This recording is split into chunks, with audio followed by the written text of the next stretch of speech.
When someone you love passes away, what is left behind?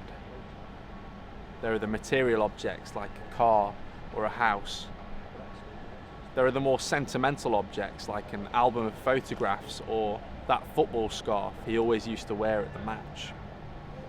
And then there are the memories, whether good or bad.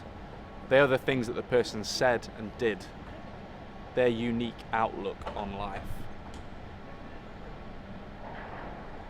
Losing somebody is hard. In fact, it's probably one of the hardest things we'll ever go through, and we will all go through it. If you yourself are lucky enough to have not experienced it yet, chances are you know somebody who has, and it can be tricky. Do we talk about it, or maybe silence speaks volumes? Do we try to help them remember, or maybe we try to help them forget? The truth is, there are no easy answers. I think the best thing that we can do is to just try to understand. When I looked up the word grief, a few other words cropped up as well. It's kind of sorrow, heartache, misery.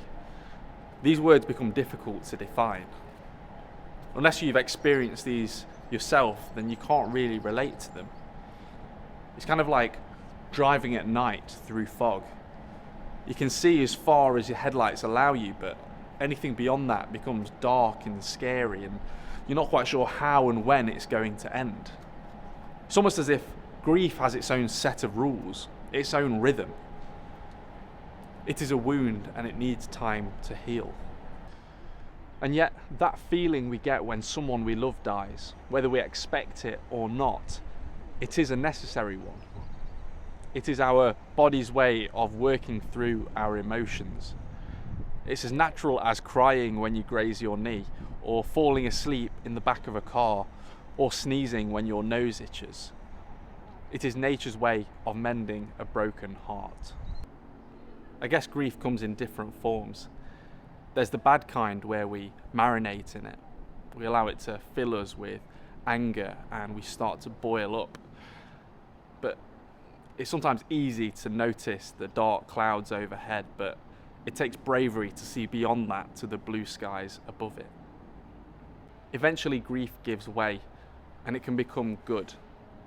We can look fondly back at what once was, and look forward to the future at what can be.